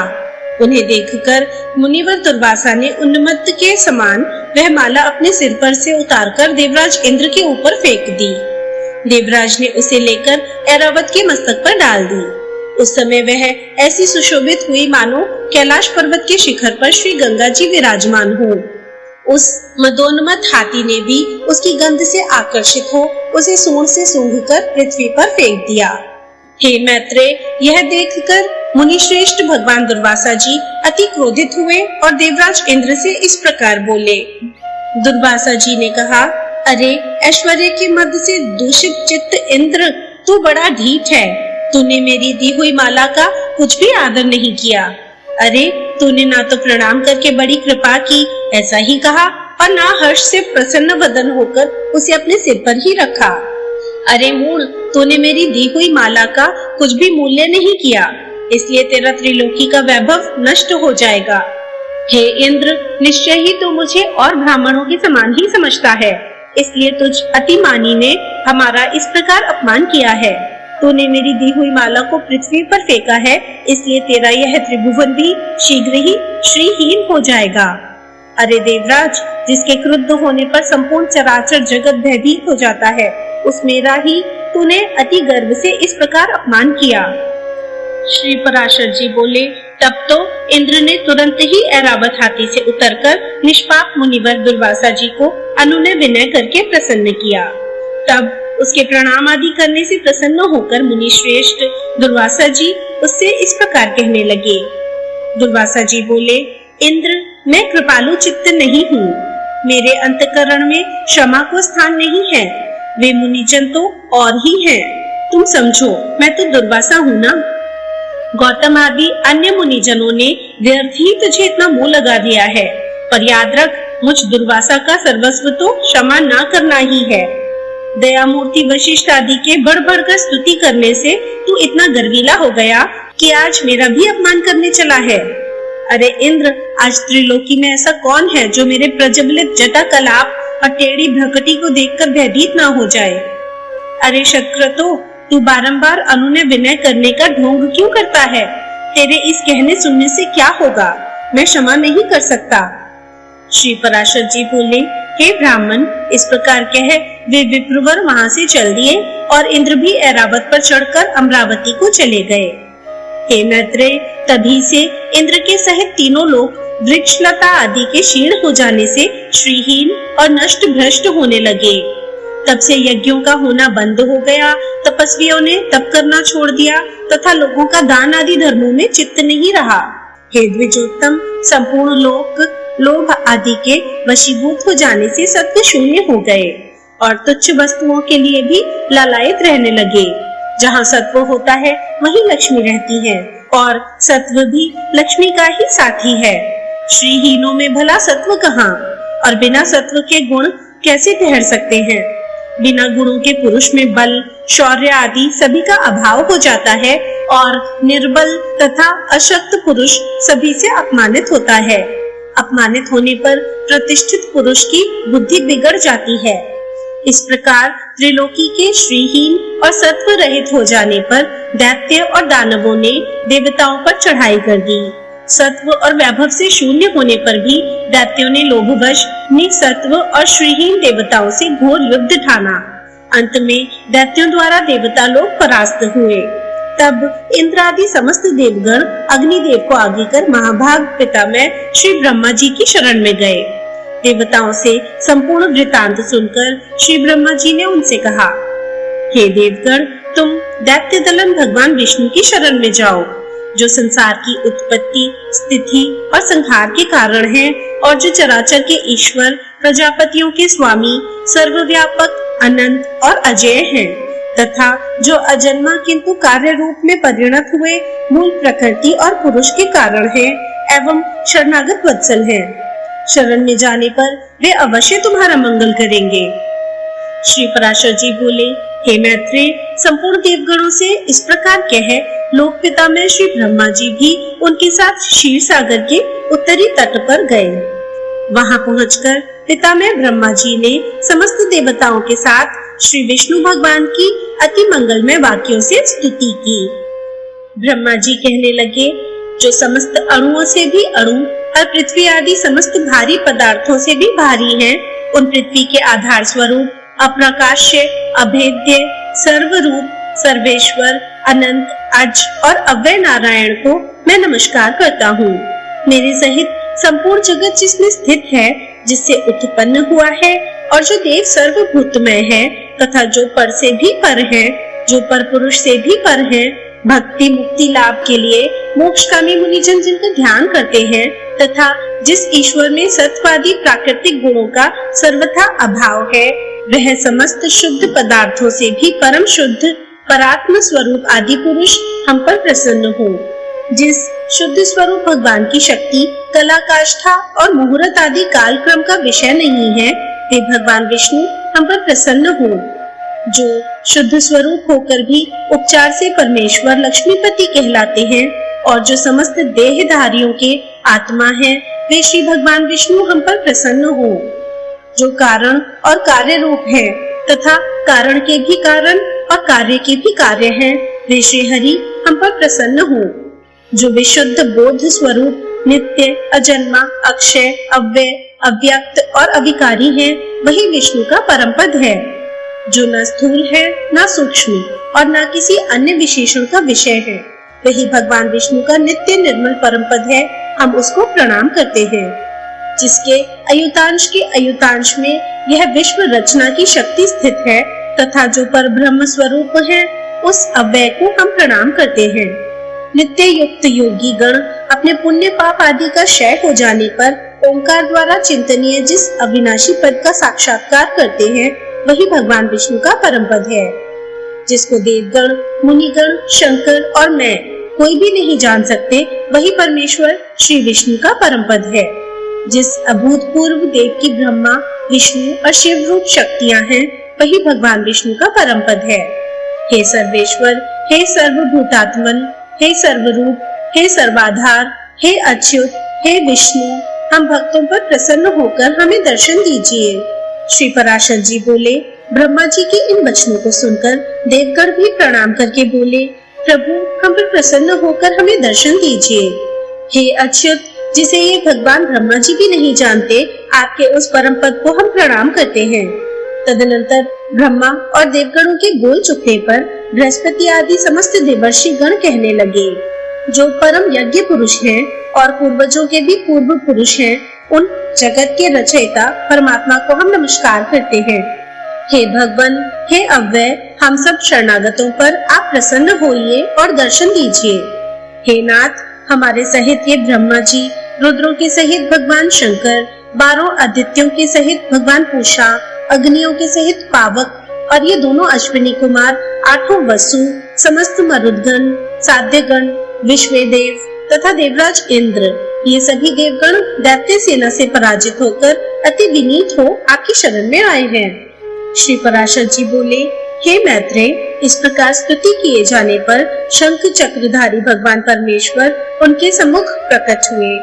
तब उस शंख चक्र गदाधारी उत्कृष्ट तेजो राशि में दिव्य मूर्ति को देखकर पितामह आदि समस्त देवगण अति विनय पूर्वक प्रणाम कर शोभवश चकित नयन हो उन कमलनयन भगवान की स्तुति करने लगे। देवगण बोले, हे प्रभु, आपको नमस्कार है, नमस्कार है। आप निर्विशेष हैं, तथापि आप ही ब्रह्मा हैं, आप ही शंकर हैं तथा आप ही इंद्र, अग्नि, पवन, वरुण, सूर्य और यमराज हैं। हे देव, वसुगण, मरुदगण, साध्यगण और विश्वेदेव गण भी आप ही हैं तथा आपके सम्मुख जो यह देव समुदाय है, हे जगत सृष्टा, वह भी आप ही हैं, क्योंकि आप सर्वत्र परिपूर्ण हैं। आप ही यज्ञ हैं, आप ही वष्टकार हैं तथा आप ही ओंकार और प्रजापति हैं। हे सर्वात्मन, विद्या, वेद और संपूर्ण जगत आप ही का स्वरूप तो है। हे विष्णु, दैत्यों से परास्त हुए हम आतुर होकर आपकी शरण में आए हैं। हे सर्वस्वरूप, आप हम पर प्रसन्न होइए और अपने तेज से हमें सशक्त कीजिए। हे प्रभु, जब तक जीव संपूर्ण पापों को नष्ट करने वाले आपकी शरण में नहीं आ जाता, तभी तक उसमें दीनता, इच्छा, मोह और दुख आदि रहते हैं। हे प्रसन्नात्मन, हम शरणागतों पर आप प्रसन्न होइए और हे नाथ, अपनी शक्ति से हम सब देवताओं के खोए हुए तेज को फिर बढ़ाइए। श्री पराशर जी बोले, विनीत देवताओं द्वारा इस प्रकार स्तुति किए जाने पर विश्वकर्ता भगवान हरि प्रसन्न होकर इस प्रकार बोले, हे देवगण, मैं तुम्हारे तेज को फिर बढ़ाऊंगा। तुम इस समय मैं जो कुछ कहता हूँ वह करो। तुम दैत्यों के साथ संपूर्ण औषधियां लाकर अमृत के लिए क्षीर सागर में डालो और मंदराचल को मथानी तथा वासुकी नाग को नेति बनाकर उसे दैत्य और दानवों के साथ मेरी सहायता से मथकर अमृत निकालो। तुम लोग साम नीति का अवलंबन कर दैत्यों से कहो कि इस काम में सहायता करने से आप लोग भी इसके फल में समान भाग पाएंगे। समुद्र के मथने पर उससे जो अमृत निकलेगा उसका पान करने से तुम सबल और अमर हो जाओगे। हे देवगण, तुम्हारे लिए मैं ऐसी युक्ति करूंगा जिससे तुम्हारे द्वेषी दैत्यों को अमृत न मिल सकेगा और उनके हिस्से में केवल समुद्र मंथन का कलेश ही आएगा। श्री पराशर जी बोले, तब देवदेव भगवान विष्णु के ऐसा कहने पर सभी देवगण दैत्यों से संधि करके अमृत प्राप्ति के लिए यत्न करने लगे। हे मैत्रेय, देव, दानव और दैत्यों ने नाना प्रकार की औषधियां लाकर उन्हें शरद ऋतु के आकाश की सी निर्मल कांति वाले क्षीर सागर के जल में डाला और मंदराचल को मथानी तथा वासुकी नाग को नेति बनाकर बड़े वेग से अमृत मंथन आरंभ किया। भगवान ने जिस ओर वासुकी की पूंछ थी उस ओर देवताओं को तथा जिस ओर मुख था उधर दैत्यों को नियुक्त किया। महातेजस्वी वासुकी के मुख से निकलते हुए निश्वास अग्नि से झुलसकर सभी दैत्यगण निस्तेज हो गए और उसी श्वास वायु से विक्षिप्त हुए मेघों के पूंछ की ओर बरसते रहने से देवताओं की शक्ति बढ़ती गई। हे महामुने, भगवान स्वयं कूर्म रूप धारण कर क्षीर सागर में घूमते हुए मंदराचल का आधार हुए और वे ही चक्र गदाधर भगवान अपने एक अन्य रूप से देवताओं में और एक रूप से दैत्यों में मिलकर नागराज को खींचने लगे थे तथा हे मैत्रेय, एक अन्य विशाल रूप से जो देवता और दैत्यों को दिखाई नहीं देता था, श्री केशव ने ऊपर से पर्वत को दबा रखा था। भगवान श्री हरि अपने तेज से नागराज वासुकी में बल का संचार करते थे और अपने अन्य तेज से वे देवताओं का बल बढ़ा रहे थे। इस प्रकार देवता और दानवों द्वारा क्षीर समुद्र के मथे जाने पर पहले यज्ञ सामग्री की आश्रय रूपा सुर पूजिता कामधेनु उत्पन्न हुई। हे महामुने, उस समय देव और दानवगण अति आनंदित हुए और उसकी ओर चित्त खिंच जाने से उनकी टकटकी बंध गई। फिर स्वर्गलोक में यह क्या है, यह क्या है, इस प्रकार चिंता करते हुए सिद्धों के समक्ष मध्य से घूमते हुए नेत्रों वाली वारुणी देवी प्रकट हुई और पुनः मंथन करने पर उस क्षीर सागर से अपनी गंध से त्रिलोकी को सुगंधित करने वाला तथा सुर सुंदरियों का आनंद वर्धक कल्प वृक्ष उत्पन्न हुआ।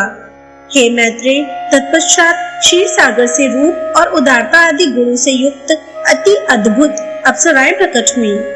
फिर चंद्रमा प्रकट हुआ जिसे महादेव जी ने ग्रहण कर लिया। इसी प्रकार क्षीर सागर से उत्पन्न हुए विष को नागों ने ग्रहण किया। फिर श्वेत वस्त्रधारी साक्षात भगवान धन्वंतरी जी अमृत से भरा कमंडलू लिए प्रकट हुए। हे मैत्रेय, उस समय मुनिगण के सहित समस्त दैत्य और दानवगण स्वस्थ चित्त होकर अति प्रसन्न हुए।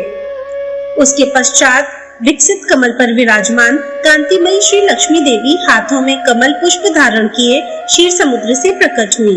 उस समय महर्षि गण अति प्रसन्नता पूर्वक श्री सूक्त द्वारा उनकी स्तुति करने लगे तथा विश्वावसु आदि गंधर्वगण उनके सम्मुख गान और धृताची आदि अप्सराएं नृत्य करने लगी। उन्हें अपने जल से स्नान कराने के लिए गंगा आदि नदियां स्वयं उपस्थित हुई और दिग्गजों ने स्वर्ण कलशों में भरे हुए उनके निर्मल जल से सर्वलोक महेश्वरी श्री लक्ष्मी देवी को स्नान कराया। क्षीर सागर ने मूर्तिमान होकर उन्हें विकसित कमल पुष्पों की माला दी तथा विश्वकर्मा ने उनके अंग प्रत्यंग में विविध आभूषण पहनाए। इस प्रकार दिव्य माला और वस्त्र धारण कर दिव्य जल से स्नान कर दिव्य आभूषणों से विभूषित हो श्री लक्ष्मी जी संपूर्ण देवताओं के देखते देखते श्री विष्णु भगवान के वक्ष स्थल में विराजमान हुई। हे मैत्रेय, श्री हरि के वक्ष स्थल में विराजमान श्री लक्ष्मी जी का दर्शन कर देवताओं को अत्यंत प्रसन्नता प्राप्त हुई और हे महाभाग, लक्ष्मी जी से त्याग दिए जाने के कारण भगवान विष्णु के विरोधी विप्रचित्ती आदि दैत्यगण बहुत व्याकुल हुए। तब उन महाबलवान दैत्यों ने श्री धन्वंतरी जी के हाथ से वह कमंडलू छीन लिया जिसमें अति उत्तम अमृत भरा हुआ था। अतः मोहिनी रूपधारी भगवान विष्णु ने अपनी माया से दानवों को मोहित कर उनसे वह कमंडलू लेकर देवताओं को दे दिया। तब इंद्र आदि देवगण उस अमृत को पी गए।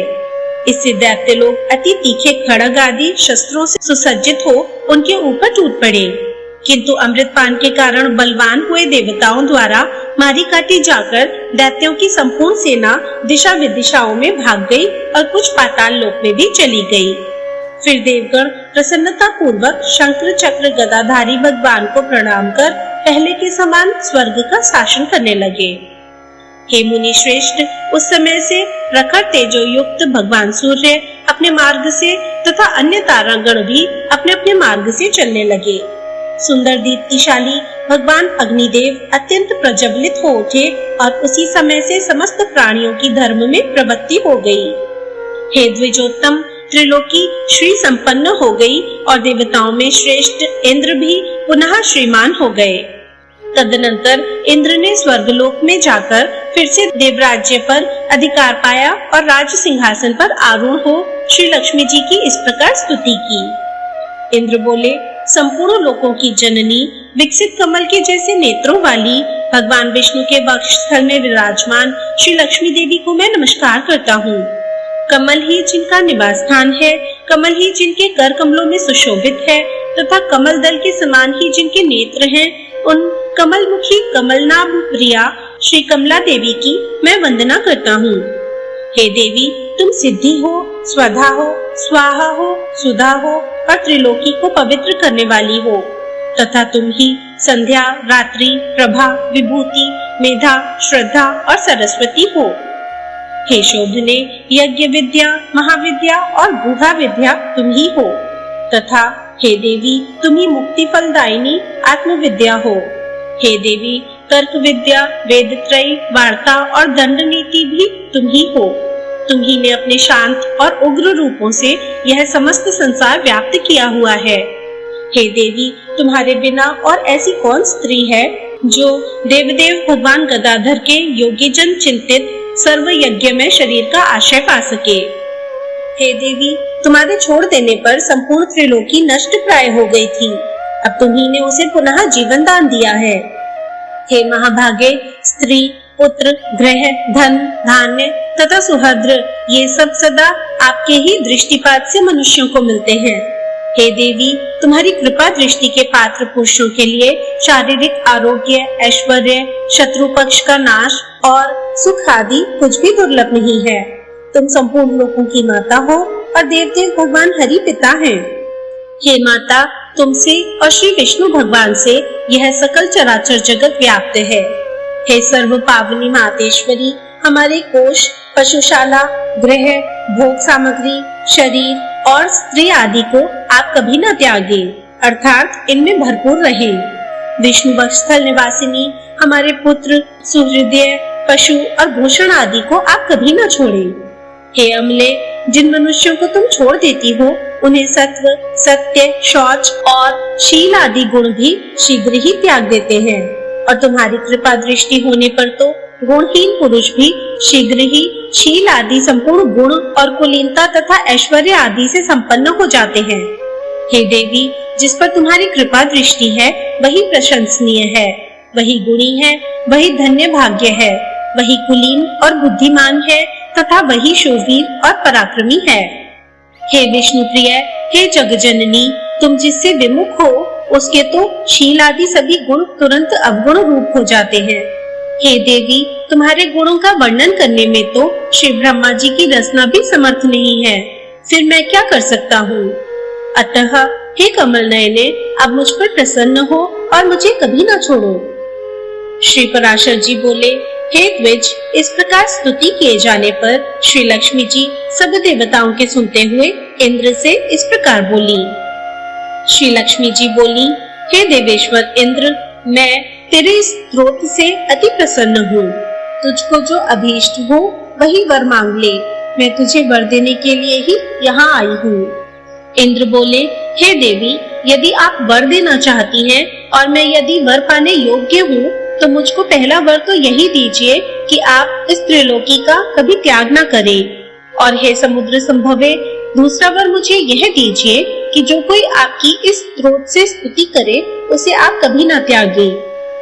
श्री लक्ष्मी जी बोली, हे देव श्रेष्ठ इंद्र, मैं अब इस त्रिलोकी को कभी नहीं छोड़ूंगी। तेरे स्त्रोत से प्रसन्न होकर मैं तुझे यह वर देती हूँ, तथा जो कोई मनुष्य प्रातः काल और सायंकाल के समय इस स्त्रोत से मेरी स्तुति करेगा, उससे भी मैं कभी विमुख ना होऊंगी। श्री पराशर जी बोले, हे मैत्रेय, इस प्रकार पूर्व काल में महाभागा श्री लक्ष्मी जी ने देवराज की स्त्रोत रूप आराधना से संतुष्ट होकर उन्हें ये वर दिए। लक्ष्मी जी पहले भृगु जी के द्वारा ख्याति नामक स्त्री से उत्पन्न हुई थी, फिर अमृत मंथन के समय देव और दानवों के प्रयत्न से वे समुद्र से प्रकट हुई। इस प्रकार संसार के स्वामी देवादिदेव श्री विष्णु भगवान जब जब अवतार धारण करते हैं, तब तब लक्ष्मी जी उनके साथ रहती हैं। जब श्री हरि आदित्य रूप हुए तो वे कमल से फिर उत्पन्न हुई और पद्मा कहलाई, तथा जब वे परशुराम हुए तो ये पृथ्वी हुई। श्री हरि के राम होने पर ये सीता जी हुई और कृष्ण अवतार में श्री रुक्मिणी जी हुई। इसी प्रकार अन्य अवतारों में भी ये भगवान से कभी पृथक नहीं होती। भगवान के देव रूप होने पर ये दिव्य शरीर धारण करती हैं और मनुष्य होने पर मानवीय रूप से प्रकट होती हैं। विष्णु भगवान के शरीर के अनुरूप ही ये अपना शरीर भी बना लेती हैं। जो मनुष्य लक्ष्मी जी के जन्म की इस कथा को सुनेगा अथवा पढ़ेगा, उसके घर में वर्तमान, आगामी और भूत तीनों कुलों के रहते हुए कभी लक्ष्मी का नाश नहीं होगा। हे मुने, जिन घरों में लक्ष्मी जी के इस स्त्रोत का पाठ होता है, उनमें कलह की आधारभूता दरिद्रता कभी नहीं ठहर सकती। हे ब्राह्मण, तुमने जो मुझसे पूछा था कि पहले भृगु जी की पुत्री होकर फिर लक्ष्मी जी क्षीर समुद्र से कैसे उत्पन्न हुई, वह सब वृतांत मैंने तुमसे कह दिया। इस प्रकार इंद्र के मुख से प्रकट हुई यह लक्ष्मी जी की स्तुति सकल विभूतियों की प्राप्ति का कारण है। जो लोग इसका नित्य प्रति पाठ करेंगे, उनके घर में निर्धनता कभी नहीं रह सकेगी। पहले अंश का पहला भाग समाप्त। ओम नमो भगवते वासुदेवाय नमः। ओम श्रीमन्नारायणाय नमः।